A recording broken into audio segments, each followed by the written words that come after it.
Mm, mm, mm, mm, mm, mm.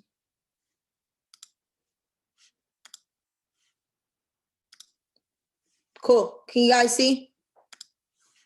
So, I wanted to just give you guys a little bit of brief background about who I am, and a little bit about my story. So, it's really important, I think, as we move it forward to kind of get a little bit more engagement. So, I grew up in a single mother household. The woman to probably your guys is to the left.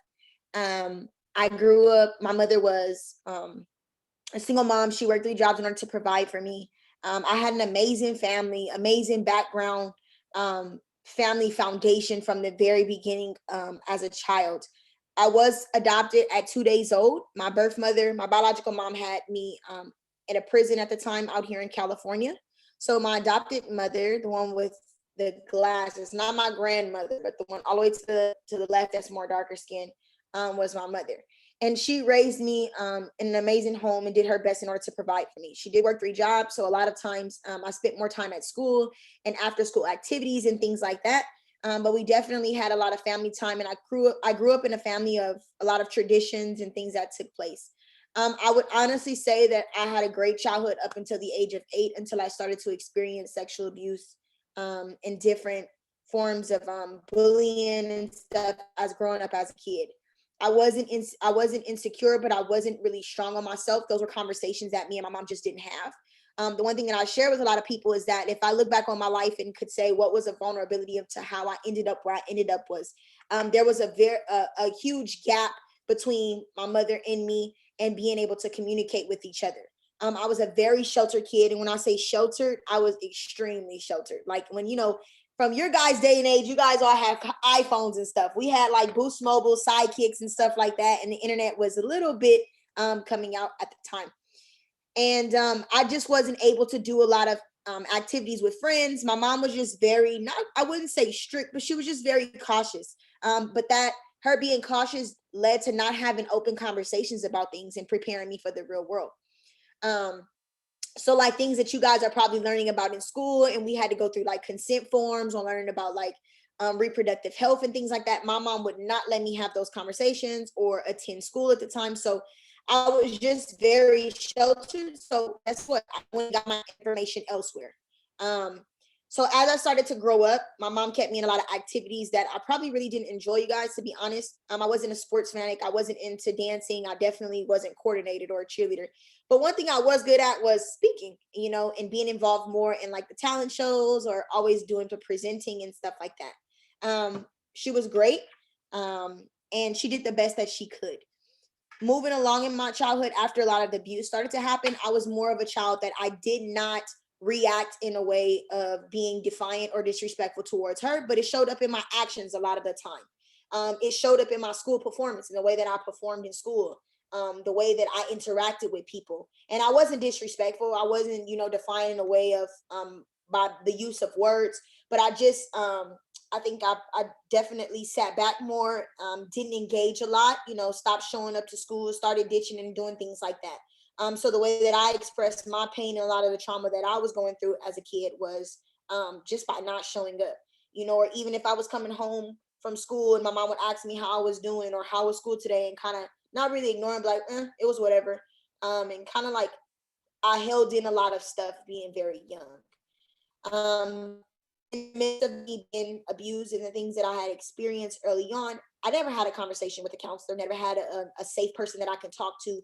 I come from a family where everybody knows everything in our family, and I think that was a huge thing for me. Of I wanted some type of privacy with my mother and the things that I was experiencing, but I didn't get any help. I didn't have a counselor or someone that could help me through the process of all of the feelings that were coming up, especially how I had experienced um, trauma.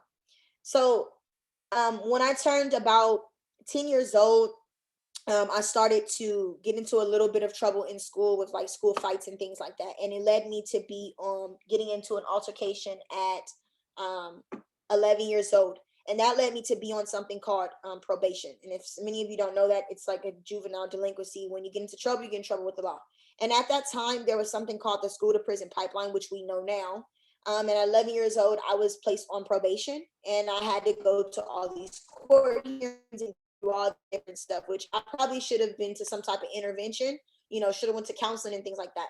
But that didn't take place. And the system has come very, very far along from where we were then. And it caused a lot of stress on my mom, you guys. It caused a lot of stress for her. We had to go to court dates all the time. We had to show up. I had to meet with the probation officer. There was all these restrictions and rules that I had to follow at 11 years old. So to fast forward, a lot of that caused me to be put out of LA Unified School District. I could no longer attend a regular school, and I was placed in something we call continuation school, or they were called something else too.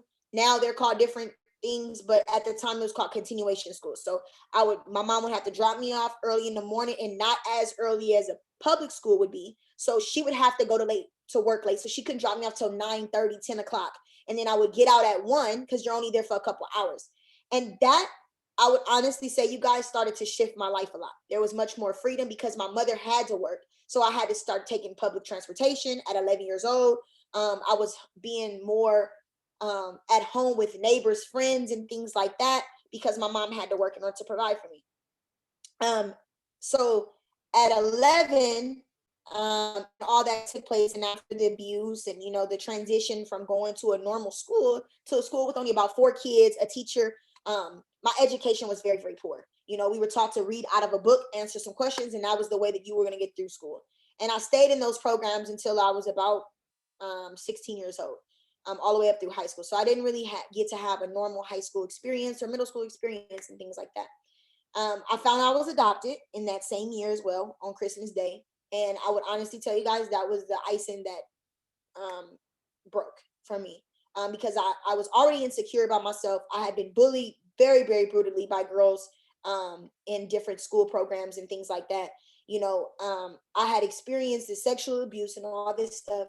And then to come to find out the family that I was a part of, I wasn't. And it definitely destroyed my identity and who I thought I was, who I thought I would be one day. And I just had all these questions, and I became extremely more insecure about where I was going to go in my life. And that opened up to vulnerability. One thing I do think is very important as well is who I am now. Although I had experienced abuse and I had been bullied and I went through a lot of stuff being homeless and being in the foster care system, when I entered the foster care system and probation system at 11 and stuff, is I'm a mother now. I have a 2-year-old daughter who's amazing. She's a diva though. She's 100% a diva. And she is teaching me a lot about myself, about God, and just wanting to become a better person every single day. I'm a sister to amazing survivor leaders who have also been sex trafficked as children or as young adults. And that's the top picture on the right-hand side with them. And all of them do amazing work. And I have this amazing community of friends. I'm a leader. I do a lot of stuff in the community. I do a lot of activist work and stuff. And then that's my mentor on the bottom with my daughter and Evelyn. So my daughter currently now, and a mentor who is like a father figure to me. So, and a little bit about that, you guys, I haven't always been who I am now. It took a journey, and it's taken a long time. I've been through a lot in my life. And it's not easy. I'm 25 years old and I'm still learning every single day. I had a moment the other day where I learned that here I am. I'm a strong woman. I know that I'm bold. I know that, I can be very strong at times. And I have to learn to be more gentle with my daughter, or the way that I present things to her, and be open in communication, and redefining what discipline might have looked like for me and what it looks like for her, and having communication with her, even though she's 2 though. And it's a journey. It's a process. I have never been in my life where I have been this fulfilled and had so many people in my life now. Through a time period, you guys, from 11 to 15, I ended up being very, very alone in my life, in very dark places, whether suicidal or whether experiencing being actually alone and not having anybody. And to look at the life that I have now and being filled up with so many beautiful people who stepped in, who are not biologically blood, or people who I might have not have known for years, but who I probably met when I was, your guys' age, and who's consistent in my life. So, I next want to talk about like what people labeled me as, and how people viewed me. So, like I mentioned to you guys, when I was about 11 years old, I ended up in the system and I became a ward of the court. So what ended up happening was, because I ended up in trouble and all this court stuff, I had, probation things and terms. And honestly, my mom gave up. She gave up. So on my 12th birthday, She told the system when I had to go back to court that she no longer wanted me in the home, and I ended up in juvenile hall. And after that, you guys, consistently, I started to pick up different charges, whether if it was theft or things like that, in order to survive. The middle picture that you guys see is actually my birth bracelet of what came out of the prison with me when my mother had me at Chowchilla State Prison. You know, I was just a number. I didn't have a name. Literally on my first birth certificate, it said baby girl 50624. I had a booking number.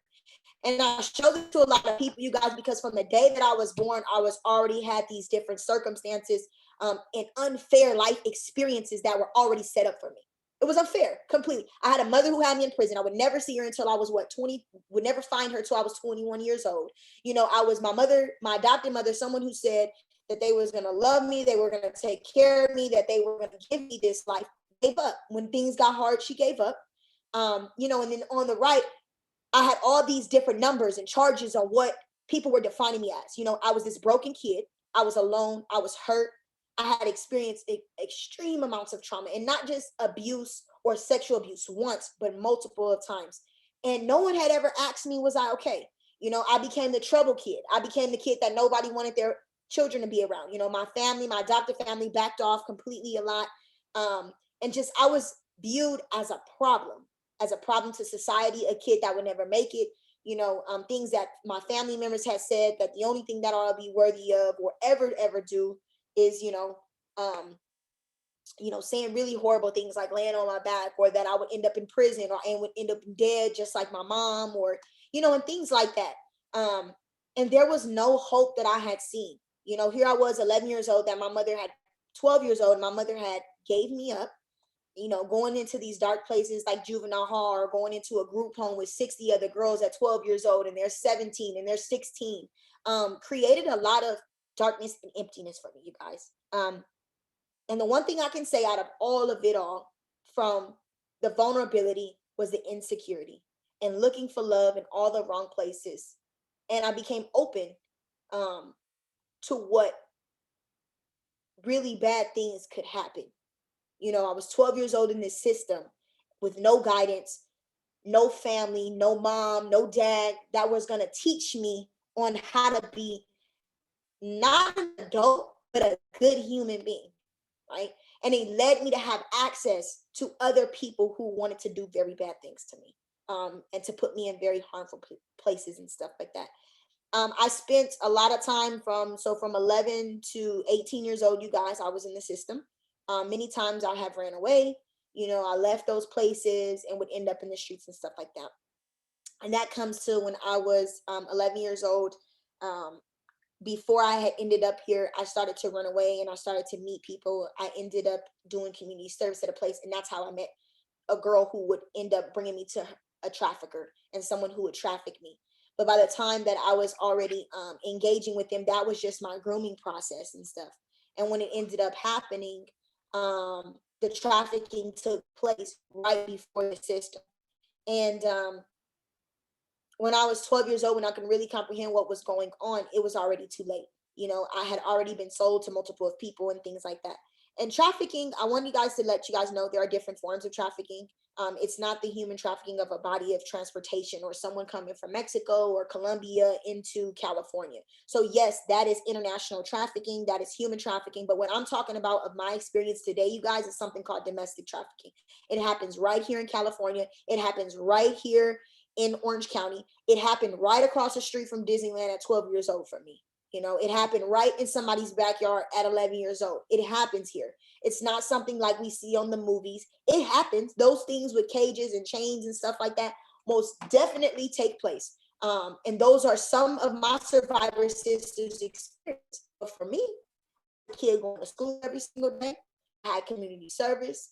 I showed up at different, places and events and stuff. And at nighttime, when the street lights went off, I was being trafficked.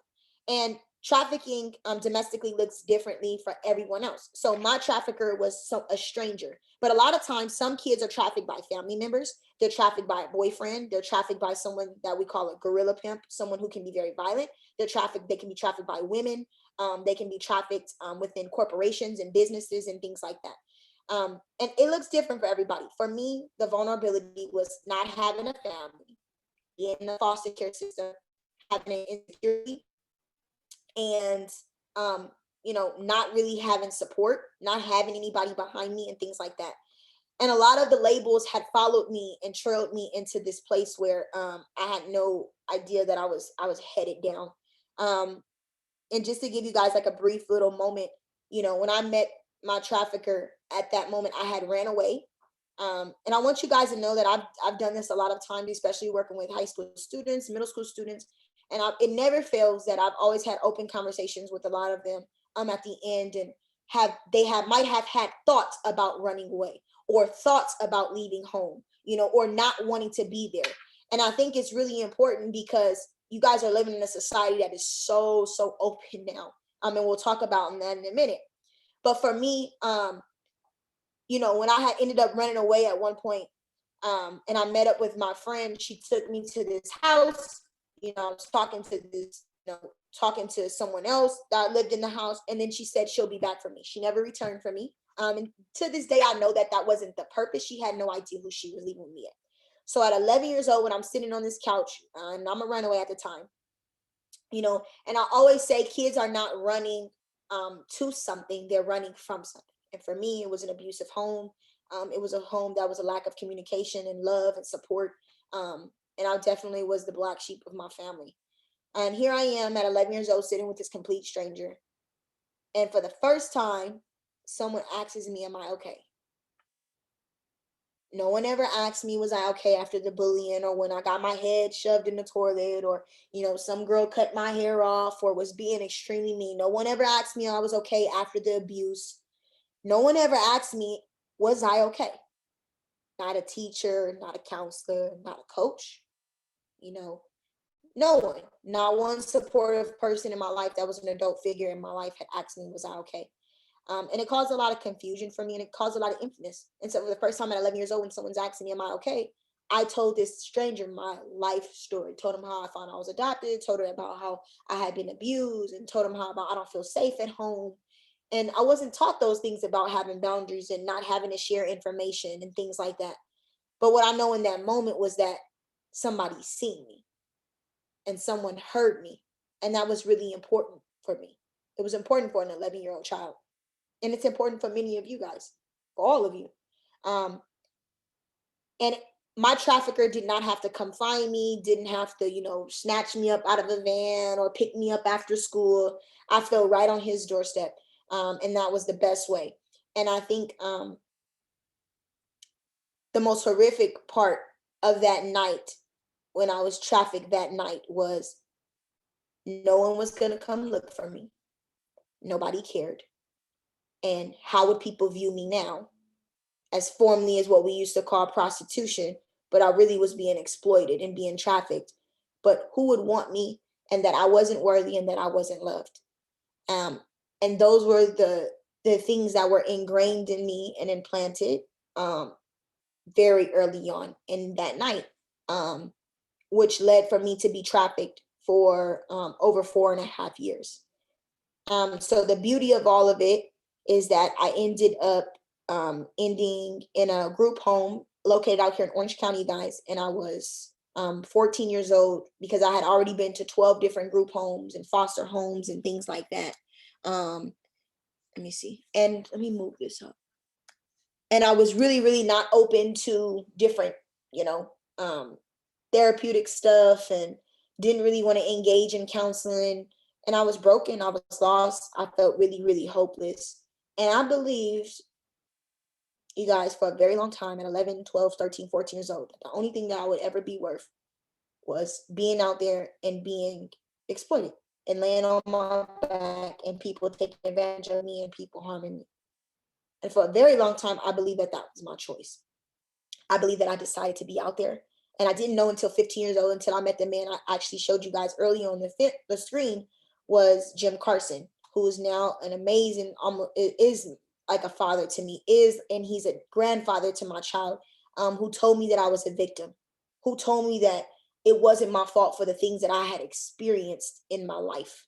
And it definitely changed my life, and the view of that And I was able to start my healing process and my journey. I had to learn how to love again. I had to learn how to let people in. I had very little trust for anyone, especially being exploited in the streets, and people who took advantage of me as a child, or who bought me as a child for sexual pleasures and things like that.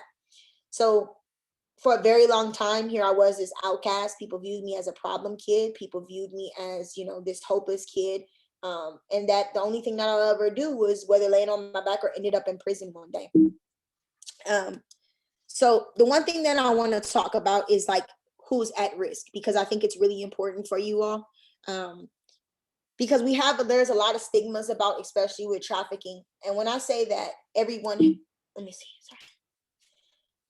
There are survivors with many, many different stories. I do want to share one of my very close friends who is a survivor leader. She's amazing. She's an expert, and she's doing so much work in the community. But she was actually trafficked here in Orange County, lived in Orange County her whole life, and was going to high school every single day and was being trafficked by her uncle and by her family. Her mother had passed away, and in that culture of her life, not in her culture of ethnicity and race, she had to pick up the slack in the family, and she was being trafficked every single day, going to high school, coming back home, and being trafficked when she would be at home. And that happened for many, many years of her life until she actually met Jim as well, at Orangewood Foundation, that's located out here in Orange County. But her trafficking was by family. I have another friend who comes from an amazing home. Her family is amazing. She went off to college fresh at 18, and although she wasn't a youth, she was 18 in college in an amazing school, and met her trafficker there, who said she can get into modeling and print modeling, and he was a legitimate business owner. He was a legitimate CEO of a huge corporation who has done many, many music videos and many print stuff, print magazines and things like that, who ended up trafficking her at the very end of saying, hey, you did all these headshots, I got your career up, now I have another job for you, and introduced her into trafficking that way. I have another survivor sister who was trafficked by a gorilla pimp, who literally, she was kidnapped and snatched and forced into the life, in a brutal way. And then I have another sister who represents strongly and proudly with the LGBTQ community, and was kicked out of her home literally at 12 years old. She was homeless at 12, living on the streets of Orange County and living in the streets of LA, and survived all these years, but ended up being trafficked by a woman who said was going to help take care of her and provide for her. And then, she ended up being trafficked. And trafficking looks different for everyone, and one thing that we share is the not common experiences. I had been abused. I had been bullied. I found out I was adopted. I ended up in a foster care system. I ended up in juvenile hall. But many of my sisters never ended up in the foster care system, never ended up, in juvenile hall, probably weren't sexually abused, even though there are very high numbers of a lot of people who become at risk for trafficking as people who have been sexually abused and things like that, or who have been in foster care. There are many, many other survivors who had different completely childhood experiences, amazing childhood experiences. But the one thing that was common was the uncommon experiences and circumstances. And then the one thing that we shared when I've been into, huge gatherings with them, and we back in time before COVID, you guys, we were all looking for love, and we were all looking for acceptance. We were looking for answers. And even, a lot of my survivor sisters who come from amazing homes, we're still looking for love. And I'm learning, even as a parent, as much as I love my baby girl, as much as I love her, sometimes she might feel like that's never enough. And a thing that we all, we look back on is all those feelings that we had so young, and they weren't addressed, or we didn't have a safe person, or we didn't have a community of people in order to talk to. So normally, if we were in an open engagement, I would say, who do you all think is at risk for being trafficked? And guess what? Because I'll share a couple of stories. Because of social media, you guys, today, it is the fastest growing crime right now. Second to even drugs and weapons being transported is human lives being transported, because you guys have the internet, because it's becoming an invisible crime. When I was being trafficked, many times young girls and young boys were sold on the streets of Orange County, sold in the streets of LA, or sold into hotels or high-end condos and things like that where it was taking place. Now, you guys, people have access to you in the click of a button. So if I talk about how is someone at risk because of social media, prime example, for people who have Instagram, for a very long time, I was a part of the Orange County Human Trafficking Task Force and working very closely with Orange County department, the law enforcement departments, and doing different, operations and things like that, and just giving advice and doing leads and stuff. And what we learned was that a lot of the things that they were seeing and how they were being able to rescue young children was because of social media, are because of fake profiles, because predators, not just predators who are just looking to abuse children and people, but traffickers are on social media. There have been many times in many cases where law enforcement has actually found traffickers because of their social media, and have been able to locate them, have been able to find girls like that in that way, or young boys in that way. And the one thing that we seen that was growing rapidly at the time of Instagram was for the fact that you can like a picture, and all you have to do is get in a direct message, have a conversation with somebody. And what we see now was very common for youth was there would not be the trafficker that would approach the child on Instagram, or the youth on Instagram, or even the adult on Instagram, but they would send someone just like them in their same age bracket. And all it takes is a follow and a like of a button. And then this person on this Instagram, which can also be fake, has all this lavish lifestyle things, or doing certain stuff, or being more expressive and being more open about stuff. And what we've seen was that youth and kids were being much more engaged with complete strangers that they didn't even know. And normally in these type of things that I do, or if we're in the class, I would show you guys all these different profiles of traffickers on Instagram. I would show you profiles of recruiters, people who recruit young children, and how it looks really fake, or how their bios say certain things, or the things that they post. So a story I will share, two stories I will share briefly, was the first one is TikTok. So what we realized, and I want you guys to know, I am not against social media, okay? I have a social media, you guys will get it after, trust me. I communicate over it, but it's also a business for me, and the things, or communicating with a lot of the youth that I work with, and being able to keep track of them and stuff like that. But I will tell you that a lot of these platforms I've learned from firsthand experience because of my nieces and my nephews, the dangers of how much people are at risk for trafficking. So my niece has TikTok, and recently, and I actually asked her mom if we were able to share this and talk about this. We went on TikTok, and we do a lot of monitoring, but you guys find ways to cut corners and have extra profiles and different logins and all kind of stuff.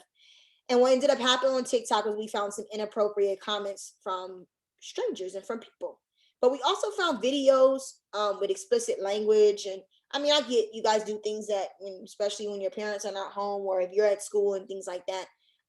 But it was the gateway to conversation with people that she don't even know. And it wasn't about trafficking, but we found out that she was talking to someone way in another state, a young kid in another state, and they had been communicating, had been talking over TikTok, had exchanged numbers and things like that. And come to find out, there was a group of kids in her who we had to have a real learning lesson about talking to strangers, that we already had these conversations. She was much more aware of things. And another one of my nieces that was involved she's a little bit, hasn't had open conversation with her mom or her dad. And she was planning on, they went to our grandmother's house, and there's a park next door. And their grandmother always takes them there with their uncle, and they play. They had been communicating with someone on TikTok to come They were supposedly in town in Orange County and wanted to meet up for like a play date. And because my niece was more aware than my other niece, she said, we can't just meet up with somebody stranger. But my second niece was already sending the address to the playground on where the address of the home. Now, my nieces are not, 16, 17. They're only 11 and 10. Oh, and 9 years old, and we're living in a day and age, you guys, where so many people have access to you. And I know because it's, this social media world, it's the way that we communicate, it's the way that we engage. But we have found many different times, especially in cases that I've been a part of youth meeting up with someone over Instagram or hanging out with someone who starts to try to exploit them and things like that. So it's just really important. So I think it's, want you guys to know that change starts with you. What can you do to make an impact? Start awareness campaigns, getting involved in your community, start a club at your school or get involved in one. Share this information. And I actually shared a couple photos with you guys that are true things, whether if you're getting involved in your community and activism, whether if you're getting involved in a religious, you know, place that you're involved in, an organization that you're involved in, whether it's a church, whether it's a synagogue, no matter where it's at, you can be involved in spreading awareness. The top corner with all the lovely youth with the hat are actually from Downey High School, and they started a club called Stop the Traffic, and they have raised over $10,000 in different years amounts in order to support organizations through baking, through so many different campaigns that they've had in order to support survivors, creating baskets for moms on Easter and things like that. And you can get involved. And the most important thing for me that I would want you guys to do is spread the word. Have conversations, have these open dialogues with your parents about what's happening or where it could be happening, or if it's something that you're passionate about, getting involved. One last thing I want to share with you guys is a beautiful story about a young lady named Cecilia. I met Cecilia when she was in the 6th grade, and she came to an awareness thing that we were having a community event. And the most beautiful, she wanted to be involved, and she wanted to share with her her middle school about what was happening with human trafficking and the experiences that maybe some kids were going through. And the school told her no. And her parents and her fought for them to have a campaign because they believe and started speaking to other parents like, our children need to know about the dangers and of awareness and to help. She is now going to UC Berkeley, and she has throughout the years have not only raised money but have started school clubs every single where she has went, whether that was at Modern Day, whether it was at other schools, whether that was in different programs. And she's now at UC Berkeley doing amazing, but she started a club up there. And how much awareness she has brought to this horrible subject, but also just the impact she's had on lives. Like the things that she's done is amazing. And she started in the 6th grade. She started making change, and she got a part of this fight very early on, and she's still doing it. This is something that she become very passionate. And whether if you're passionate about it or not, it's very important that change just starts with you and being open. So here is my contact information. You have other questions that you guys want to talk about. You can also have my Instagram handle. It's just Oree Freeman. I do have a podcast coming out pretty soon, and it's pretty actually dope on different content that is really, targeted to you guys' age group and stuff like that. It's really, really cool. And we actually have a couple videos too, like vlogging series that you get to see a day in the life of Oree. And like as a student too, because I'm a student, full-time student, had a horrible exam yesterday and was staying up till 4 a.m. binging, studying. So make sure you guys stay on top of your studying and not doing things last minute, because I'm learning the hard way in college. So thank you so much, you guys.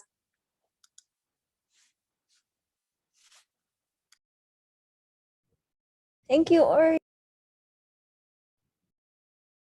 Thank you so much. I think we have a couple questions from students. And the first one I want to ask is, what if I'm being trafficked as a student? What can I do?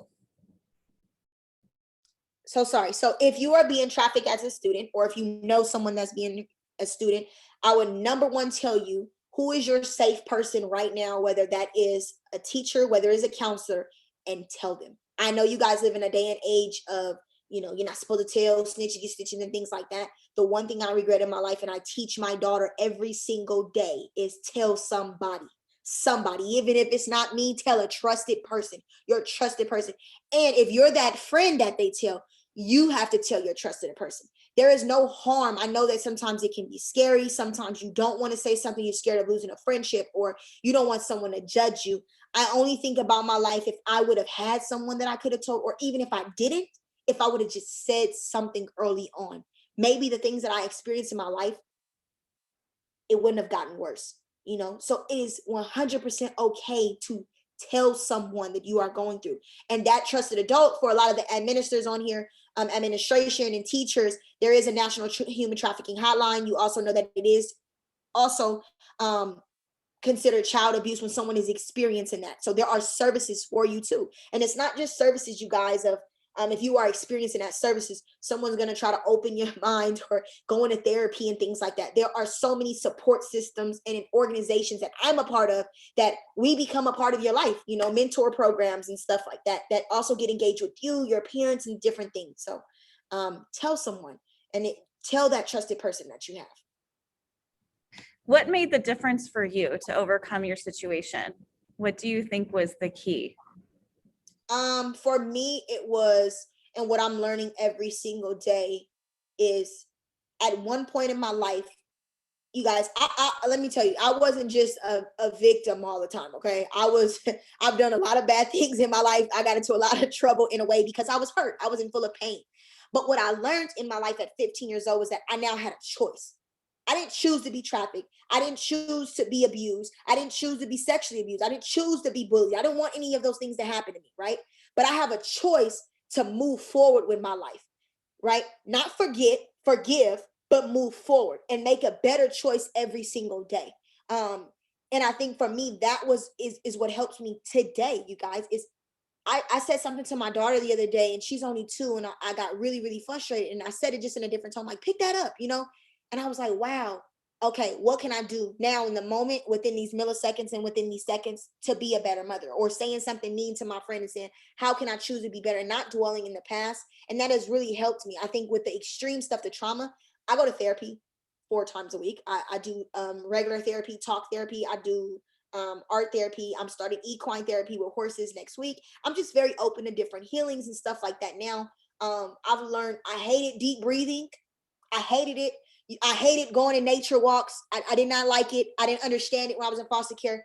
But let me tell you, yesterday I got so anxious and had so much anxiety. I literally placed my hand on my chest, on my stomach, and started breathing in, played some meditation music, and I had to concentrate to get my mind off of this stuff that tomorrow's not promising, all those other things. So I've definitely learned skills and seeds that were planted early on that I thought had no purpose. You know, I go on walks. I look at nature and go and breathe and take time to myself. And I think at your guys' age is sometimes shut the phones off, and not isolate yourself in an unhealthy way, but focus on you, focus on a goal that you have right now, whether that's being a better person, being a better brother or sister, you know, or showing up more in your family or community. Those things are important. If you get those skills now, you guys, oh, at 25, as much as people sometimes try to praise me and stuff, you guys will be so much more farther than me in life, in just the happiness and joy and your purpose in life, and figuring that out early. So it was definitely the choice and willing to do the work, and knowing that working through my trauma, the abuse and stuff, is not going to be easy. It's not easy. I go through it every day. So it's making the choice, the conscious decision every single day. That's amazing. Were you alone when you were trafficked, or were you with a lot of other people? So when I first was being trafficked, I actually had I had two traffickers. My first trafficker was more of the Romeo, even though the first night he physically abused me and hit me and stuff. He no longer did that. He did more of the wine and dine and telling me that he loves me, buying me new stuff, you know, making sure that I was okay and safe. My second trafficker was a more gorilla pimp. The minute I met him, he was very, very violent and abusive. And I stayed in it for a long time. He had multiple of girls. We had about two other youth, and then no, two of us that were kids, and the other two was like, one was 17 about to be 18, and the other one was like 30 years old, the one that he was trafficking as well. So it all depends. My first trafficker, it was me and just another girl who was considered a bottom girl, which is more of the groomer, the girl that teaches you the stuff and things like that. She was older, and it was just me, so it felt like a family at a lot of times, even though it's extremely unhealthy, you know, and thing. So. Why do you think it's so common in Orange County?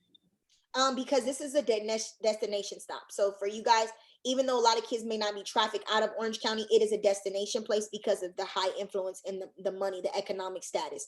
No one, but I want you guys to understand this. No one is driving from Los Angeles or Oakland or Mexico to Orange County to purchase children and buy sex. It is the people in the community. It is the people here. No one is being trafficked out of Orange County, or how I was sold across the street from Disneyland, and it's not somewhere being seen. So it's definitely an influential county, especially economically. But I will say Orange County, because of our law enforcement, it is becoming like a no stop zone because traffickers are being put in prison. But that does not mean kids are not likely to get recruited out of Orange County, and they have, who also, I will say, come from more predominantly families who are economically better off and have great jobs and stuff, and children being trafficked and end up in the system. It's not just the kids living in Santa Ana, or no offense, no one Santa Ana or where I live at in Garden Grove. It's kids living in Irvine. It's kids living in Lake Forest that get trafficked, especially over social media. We're seeing it. Since school is through Zoom, we don't know some of our classmates, as it's the first time talking to them. Is it wrong to meet up with them? I think that you should always have an adult involved with things, you guys. It's very important, and I'm very open to have a conversation with my daughter, because hopefully it's not like this.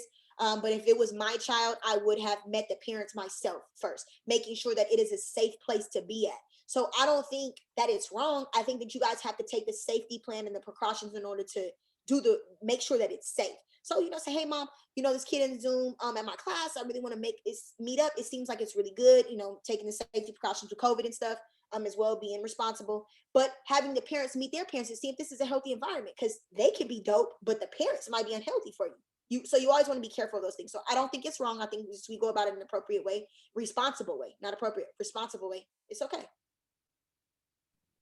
This will be the last question. What's the difference between sexual abuse and sex trafficking? So sexual abuse is something, and I can't give you guys all the definitions and stuff because it's not up, but sexual abuse actually happened to me as a child by a family member and a family friend. So an encounter that has happened that is inappropriate sexually, versus sex trafficking is I was being sold, whether by a stranger or by a family member, being sold for a product, for money. So that is different. So when I was sexually abused by a family friend, I was being molested and things like that, touched on and stuff inappropriately by an older adult or older than me. Versus when I was sex trafficked, I was sold to an individual across the street in a hotel in Orange County. So there was a buyer, someone who wanted to purchase me. In that way. So there's a transaction being made in sex trafficking from the child or the adult, basically. Well, unfortunately, we're out of time, but I can't thank you enough for sharing your story with us and being so vulnerable. You are an incredible human being, and I strive to be and have your attitude towards life. Thank you so much. Thank you so much, everybody. And thank you guys for all the questions. Yeah, they were great questions. There's so many more I wasn't able to ask you. So. And is it okay if I could type the answer if we have time? Like, I can always answer. Absolutely. So for the rest of you guys, you have a class starting in just a second. So please go and sign into your 5th period. And if you're on campus, go ahead and walk to your 5th period class. And again, thank you.